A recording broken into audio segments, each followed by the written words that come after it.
Bugun biz sizlar bilan sinonimlar haqida gaplashamiz. Sinonim bu ma'nodosh so'zlar. Ya'ni shakli har xil, ma'nosi bir xil bo'lgan so'zlar sinonimlar, ma'nodosh so'zlar deb ataladi. Masalan, bet, yuz, aft, bashara, turq, kerak bo'lsa nusxa, shixt deymiz, ruxsor, oraz. Endi bularda so'zlashuv uslubida yoki kitobiy uslubda farq qiladi.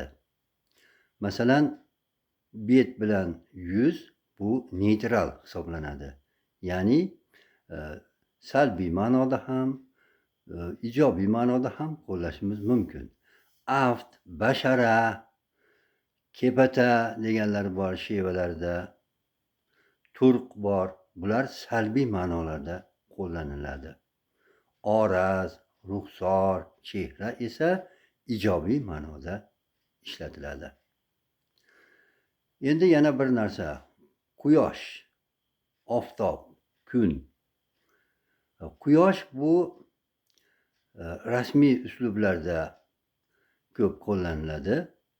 Osmon jismi sifatida ishlatiladi.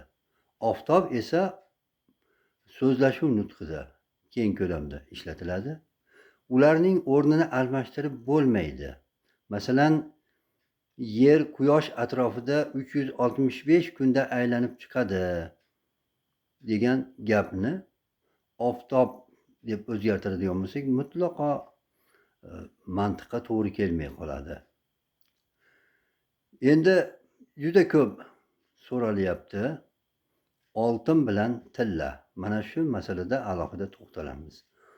Oltin butunlay boshqa jism, tilla butunlay boshqa degan bir fikrlar bo'lib qolyapti.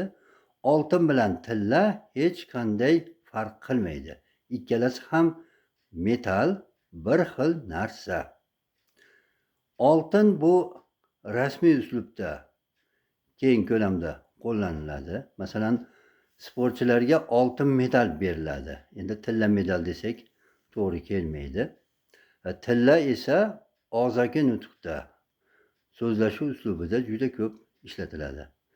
Shundayki, oltin bu turkiy so'z, tilla esa forsiy so'z.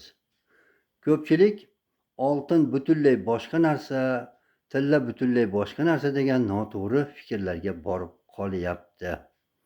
Shuni aniq bilib qo'yingki, oltin ham, tilla ham bitta metal, boshqa narsa emas.